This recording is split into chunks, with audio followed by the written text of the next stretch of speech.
On ne sait pas s'ils sortent du sable ou descendent du ciel, s'ils sont en éveil ou en sommeil, ni dans quelle langue ils nous parlent. D'une blondeur affolante qui rosit puis rougeoie jusqu'au coucher du soleil, ils sont posés dans un désert d'avant l'humanité, dans un silence de grès et de premier matin du monde. Ce sont des monolithes géants que l'éternité a corrodés, ciselés, burinés, auxquels elle a donné parfois un profil de vieux sages indiens, de molosses de Sumer, de sphinx d'Arabie heureuse, de dinosaures étonnés ou d'éléphants désabusés. Et l'on pense ici plus que nulle part ailleurs au vers de Mallarmé dans son tombeau d'Edgar Poe, calme bloc ici-bas, chu d'un désastre obscur. Une nécropole à perte de vue et de vent. Un cimetière démesuré, dénudé, théâtral, hors norme et hors sol.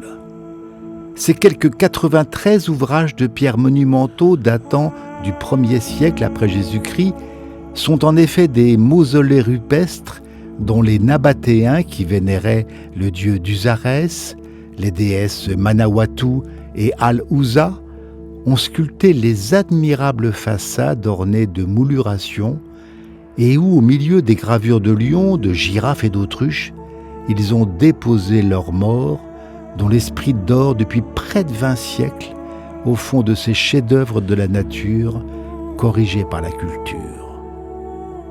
Une telle grandiloquence et une telle humilité, une telle masse et une telle finesse, une telle pureté aussi.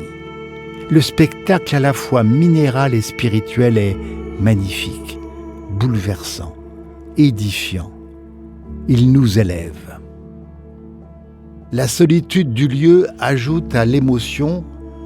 Voici en effet un territoire où le temps s'est arrêté et que le tourisme n'a pas encore envahi. Et partout le silence, la majestueuse symphonie du silence. Comme si les hommes ne voulaient pas déranger ce fief de la splendeur terrestre, se contentaient de le mettre en valeur et en scène. C'est le postulat et le commandement impérieux d'Alula, le célébrer, oui, ô combien, mais sans le dénaturer.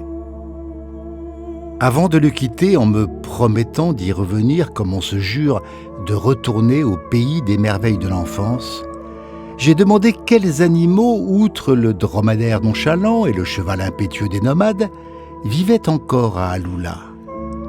Un Saoudien en camis immaculé, la tête couverte du traditionnel shemag à damier rouge et blanc, c'est ça, l'élégance au naturel, m'a expliqué que je n'avais aucune chance, fût-ce avec des jumelles, d'apercevoir un bouquetin de Nubie, une autruche d'Arabie, ou une gazelle de montagne, autant d'espèces depuis longtemps disparues, mais qu'avec un peu de chance et beaucoup de patience, je pourrais peut-être rencontrer une hyène rayée, un daman des rochers, un caracal, un ratel, un chat des sables, un hérisson du désert ou un loup d'Arabie.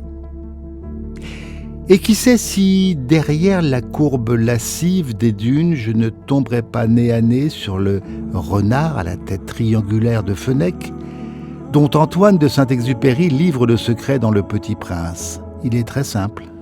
On ne voit bien qu'avec le cœur, l'essentiel est invisible pour les yeux.